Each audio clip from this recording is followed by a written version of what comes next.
Hello friends, welcome to all on my technical channel electric. आज हम लोग देखेंगे ट्रांसफार्मर जो होता है उसे कांस्टेंट फ्लक्स डिवाइस क्यों बोला जाता है। Why transformer is commonly known by a constant flux device, ये आज हम लोग देखेंगे। अभी तक अगर आपने मेरे टेक्निकल चैनल इलेक्ट्रिक को सब्सक्राइब नहीं किया है और अगर बेल आइकन को प्रेस नहीं किया है तो प्लीज चैनल को सब्सक्राइब कीजिए और बेल आइकन को प्रेस कीजिए ताकि जो वीडियोस है उसके नोटिफिकेशन जो है वो सबसे पहले आप तक पहुंचे। तो चलिए स्टार्ट करते हैं वीडियो को और देखते हैं कि ट्रांसफार्मर जो होता है उसे कांस्टेंट फ्लक्स डिवाइस क्यों बोला जाता है। देखिए, सबसे पहले हम लोग कॉन्सेंट्रेट करेंगे प्राइमरी साइड जो होता है ट्रांसफार्मर का उसके ऊपर। तो देखिए स्टार्ट करते हैं। ये ट्रांसफार्मर का जो प्राइमरी साइड है उस पे ऊपर कॉन्सेंट्रेट कर रहे हैं। तो देखिए, अगर आप ट्रांसफार्मर का जो ये प्राइमरी कॉइल है, प्राइमरी वाइंडिंग है, उसके अक्रॉस में अगर वोल्टेज अप्लाई करते हो V1, जो कि प्राइमरी वाइंडिंग के अक्रॉस में अप्लाई किया हुआ वोल्टेज है,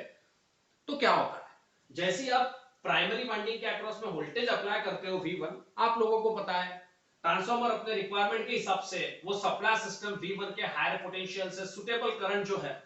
वो विड्रॉ करता है। तो क्या होता है, जैसे ही ट्रांसफार्मर का कॉइल जो है प्राइमरी कॉइल जिसके total number of turns N1 में अगर वो विड्रॉ करता है करंट I1,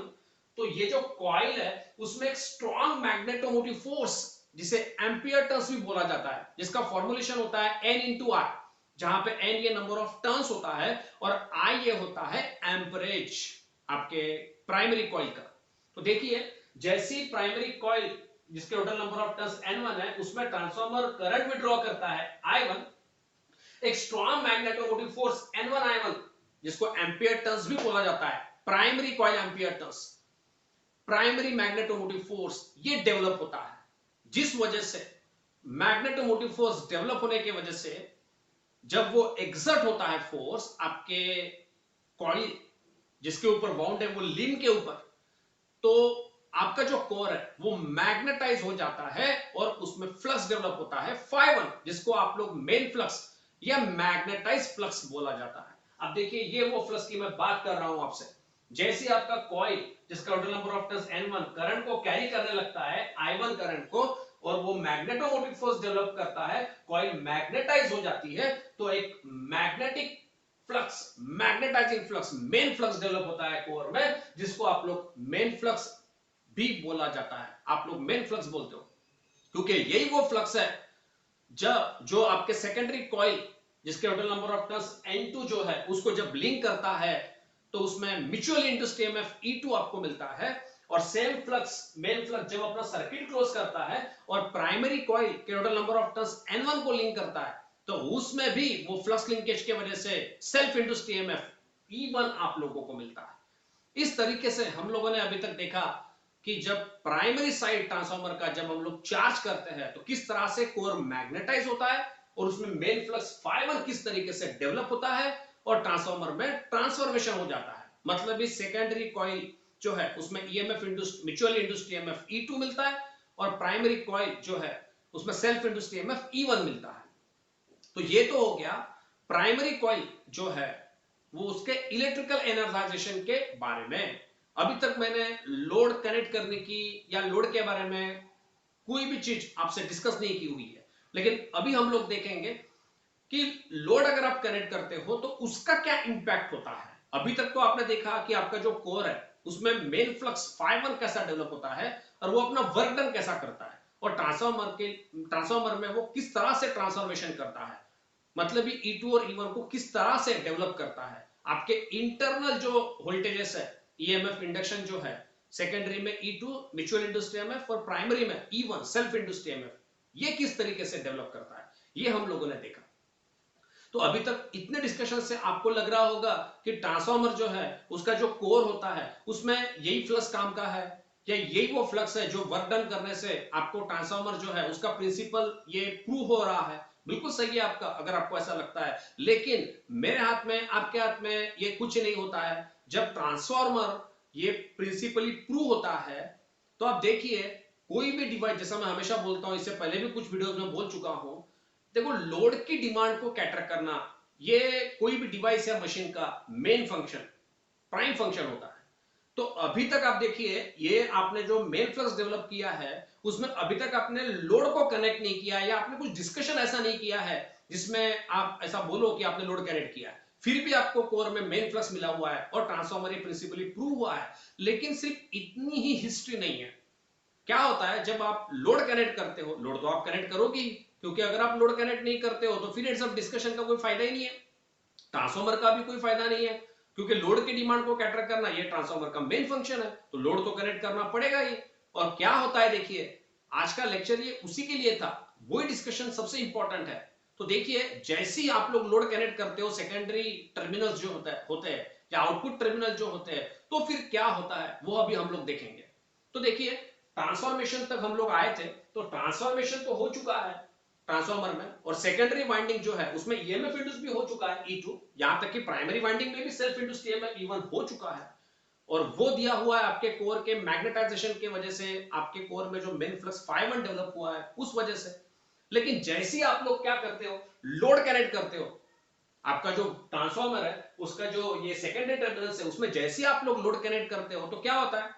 सेकेंडरी वाइंडिंग जो है उसका सर्किट क्लोज होता है, सेकेंडरी साइड जो है, सेकेंडरी सर्किट जो है वो क्लोज होता है। तो उस वजह से क्या होता है, जैसे सेकेंडरी सर्किट क्लोज होता है, आप इस तरीके से भी बोल सकते हो कि आपने पहले लोड कनेक्ट नहीं किया था फिर आपने लोड कनेक्ट किया, या फिर आप ऐसा भी डिस्कशन में बोल सकते हो कि पहले जो है आपने जो लोड कनेक्ट किया तो उसको आपने एनहांस किया, लोड बढ़ गया, ऐसा भी आप बोलो, एक ही बात है।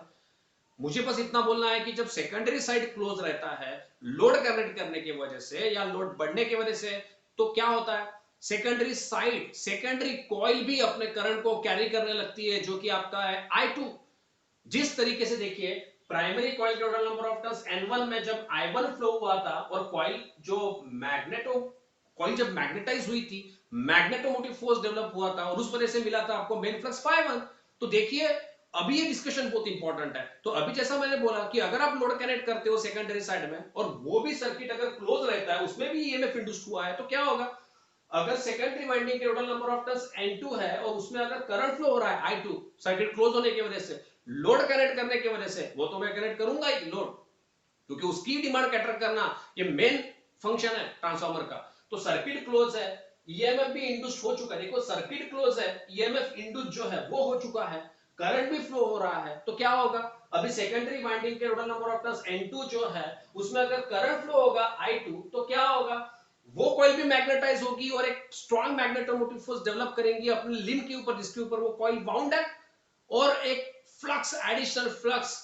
डेवलप हो जाएगा आपके कोर में, जो है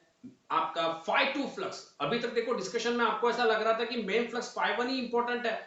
और वही रहता है, वही आपका ट्रांसफॉर्मेशन करता है, सही है आपका। लेकिन जैसे ही आपने लोड कनेक्ट किया, क्या हो रहा है, आपको और एक कोर में फ्लक्स मिल गया, देखिए, और ये मिला हुआ है आपके सेकेंडरी कॉइल के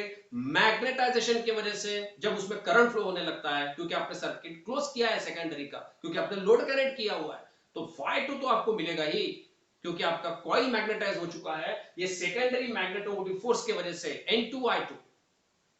ठीक है, तो अब देखिए इस तरह से सेकेंडरी कॉइल के मैग्नेटाइजेशन की वजह से बोलो, या फिर सेकेंडरी मैग्नेटोमोटिव फोर्स की वजह से आप बोलो, आपके कोर में और एक फ्लक्स मिल गया आपको φ2। अब जरा गौर से देखिए, ये जो φ2 है उसका डायरेक्शन देखिए, आपके φ1 के अपोजिट आपको दिख रहा है, और यही रीजन है कि उसको डीमैग्नेटाइजिंग फ्लक्स भी बोला जाता है, क्योंकि वो आपके मेन फ्लक्स को, जो कि इंपॉर्टेंट फ्लक्स है,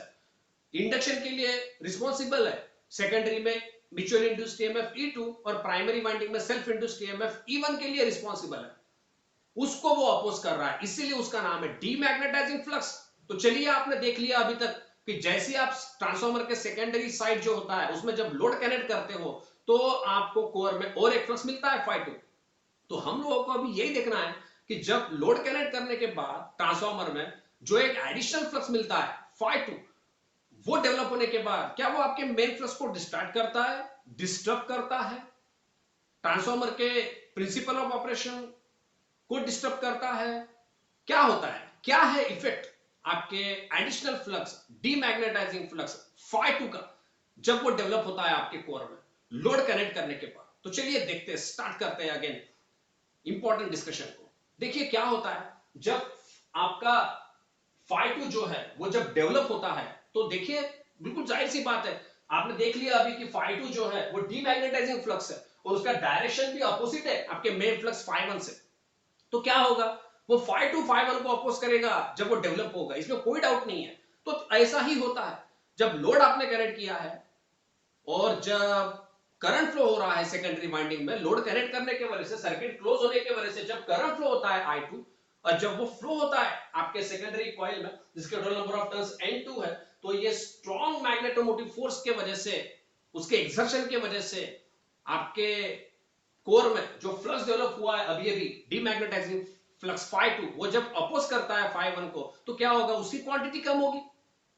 तो वही देखना है कि उसके बाद क्या होगा। देखिए जैसे ही phi2 डेवलप होने के बाद phi1 को अपोज करता है, उसकी क्वांटिटी अगर कम होती है कोर में, मेन फ्लक्स की क्वांटिटी कम होती है कोर में, तो क्या होगा, देखिए वही वो फ्लक्स है जो इंडक्शन दे रहा है सेकेंडरी में E2 और प्राइमरी में E1। अगर उसका क्वांटिटी कम हो गई, अगर आपका phi1 जो है, जो मेन फ्लक्स है, उसकी क्वांटिटी कम हुई, तो क्या होगा, इंडक्शन भी कम होगा, क्योंकि वही वो फ्लक्स है जो E2 और E1 आपका डेवलप करके दे रहा था। तो अगर आपका मेन फ्लक्स phi1 जो है उसकी क्वांटिटी अगर कम हो रही है, तो देखिए E1 सेल्फ इंड्यूस्ड ईएमएफ जो है प्राइमरी कॉइल में वो कम होगा। देखिए सेकेंडरी कॉइल में भी जो ईएमएफ इंड्यूस होता है वो भी कम होगा, म्यूचुअल इंड्यूस्ड ईएमएफ, और प्राइमरी कॉइल में जो ईएमएफ हो रहा था इंड्यूस सेल्फ इंड्यूस्ड ईएमएफ वो भी कम होगा। तो देखिए उससे क्या होगा, अगर E1 की क्वांटिटी अगर कम हो रही है, तो देखिए क्या होगा, V1 जो है, V1 जो कि प्राइमरी कॉइल में आपने वोल्टेज अप्लाई करके रखा था वो तो कांस्टेंट है। देखिए ये एग्जांपल मैंने दिया हुआ है, वो तो कांस्टेंट है V1, लेकिन देखो E1 पहले जो था वो उतना नहीं है, वो अभी कम होगा। देखो ये E1 की लेवल देखो, सेकंड केस में मैंने इसको नीचे बताया हुआ है, मतलब E1 कम हो गया है। किसने कम किया E1 को, phi1 ने, क्योंकि जैसे ही phi2 डेवलप हो रहा है वो अपोज कर रहा है आपके मेन फ्लक्स को, क्योंकि phi2 जो है वो आपका डीमैग्नेटाइजिंग फ्लक्स है और वो आपके मेन फ्लक्स phi1 को अपोज कर रहा है। तो अगर phi1 का वैल्यू कम होता है, phi1 की क्वांटिटी कम होती है मेन फ्लक्स की, तो वो इधर E1 को भी कम करेगा और इधर E2 को भी। तो अगर E1 कम हुआ तो देखो V1 जो है वो उतना ही है, पहले तो E1 आपको कितना था ये दिखाई दे रहा है एग्जांपल में, लेकिन अगर V1 तो उतना ही है कांस्टेंट है, लेकिन E1 पहले से अगर कम हुआ है, देखो उसकी लेवल कम हो रही है। तो अगर E1 कम हुआ है तो क्या हो रहा है, डिफरेंस बढ़ गया, पोटेंशियल डिफरेंस बढ़ गया। पहले V1 और E1 में इतना डिफरेंस था, अभी V1 तो उतना ही है, लेकिन E1 देखो कम हुआ है, लेवल E1 की नीचे आई है देखो, तो डिफरेंस बढ़ गया है। देखो दो वोल्टेज के बीच में पोटेंशियल डिफरेंस बढ़ गया है। तो क्या होगा, V1 और E1 के बीच में डिफरेंस अगर बढ़ा है तो क्या होगा, करंट बढ़ेगा, क्योंकि करंट और पोटेंशियल डिफरेंस से डायरेक्टली प्रोपोर्शनल होता है। अगर V1 और E1 के बीच में अगर पोटेंशियल डिफरेंस बढ़ रहा है तो करंट बढ़ेगा, और करंट बढ़ा तो देखिए अगर ये I1 करंट बढ़ा तो क्या होगा, यही वो करंट है जो बढ़ने के बाद जब फ्लो होगा आपके कॉइल N1 में, तो क्या होगा, आपका जो कॉइल है प्राइमरी कॉइल जिसके total number of turns N1 है, उसमें बढ़ा हुआ करंट अगर फ्लो होगा तो वो अगेन phi1 को बढ़ा देगा। तो इस तरह से आपका जो phi2 है उसने जितना phi1 को कम किया था उतना अगेन phi1 बढ़ जाएगा। तो इस तरह से आपने देखा कि कोर जो है उसमें phi2 जो कि डीमैग्नेटाइजिंग फ्लक्स था वो किसी भी तरीके से डिस्टर्ब नहीं करता है आपके मेन फ्लक्स phi1 को, वो अगेन डेवलप हो जाता है जितना पहले था।